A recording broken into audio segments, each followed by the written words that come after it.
Bonjour et bienvenue dans cette nouvelle vidéo Smart and Skilled. Nous continuons avec le sujet des fonctions et nous allons découvrir un aspect assez important concernant les fonctions. Il s'agit de déterminisme des fonctions. Et sur cette base, nous pouvons diviser les fonctions sur deux principales catégories, à savoir les fonctions déterministes et les fonctions non déterministes. Et c'est toujours dans le cadre du chapitre programmabilité de Transact SQL, bien sûr. Là, nous allons découvrir ensemble la différence entre ces deux catégories de fonctions.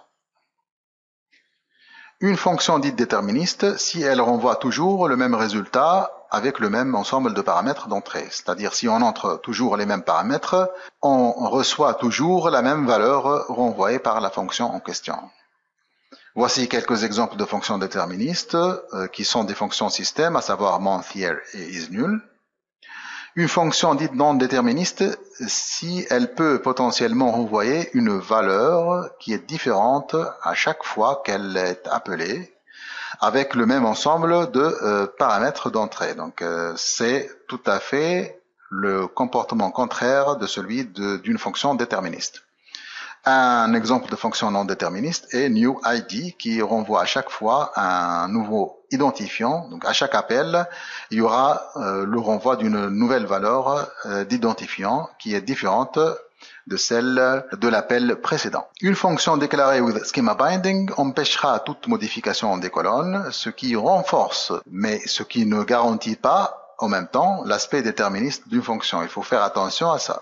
L'un des principaux buts des fonctions déterministes est de se protéger contre le phénomène dit Halloween. Alors c'est quoi le phénomène Halloween? C'est un phénomène qui est en relation avec les bases de données. C'est un problème en fait. Plutôt la situation d'Halloween s'impose lorsque une opération de mise à jour provoque un changement dans l'emplacement physique d'une ligne, permettant potentiellement à cette ligne d'être parcourue plus d'une fois durant l'opération. Cela pourra être dans la situation d'utilisation que ce soit des vues ou encore, bien sûr, lorsqu'on essaie de modifier des lignes au cours de l'appel ou de l'invocation des vues, ainsi que les fonctions aussi. Ceci peut même provoquer une boucle infinie dans certains cas, où les mises à jour place continuellement l'enregistrement modifié après le curseur réalisant l'opération de mise à jour.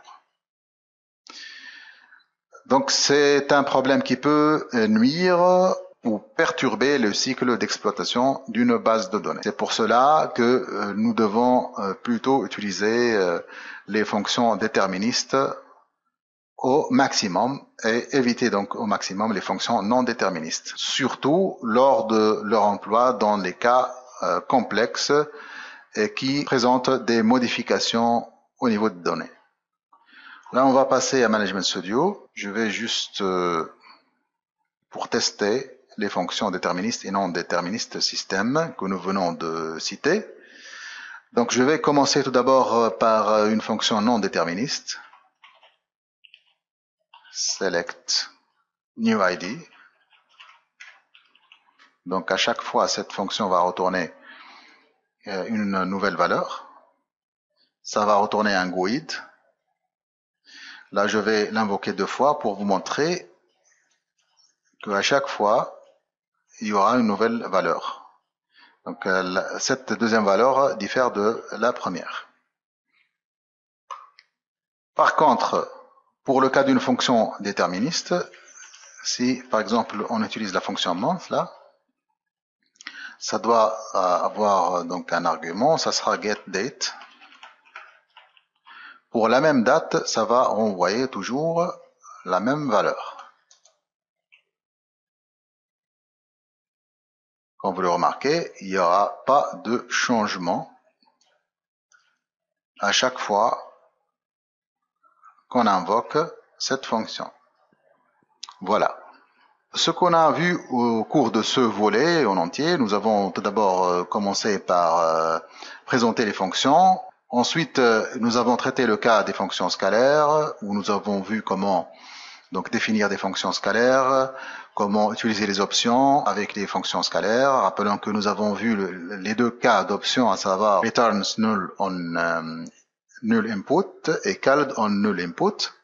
Nous avons également vu comment effectuer des appels mutuels entre les procédures stockées d'une part et les fonctions d'autre part, où nous avons arrivé à la conclusion que les procédures stockées ne peuvent pas être appelées à partir des fonctions, contrairement au cas des procédures stockées où nous pouvons donc faire appel à des fonctions au sein de leur corps, c'est-à-dire on peut appeler une fonction à partir du corps d'une procédure stockée. Nous avons passé par la suite à l'exploration des fonctions tables où nous avons montré comment définir une table inline table valued function.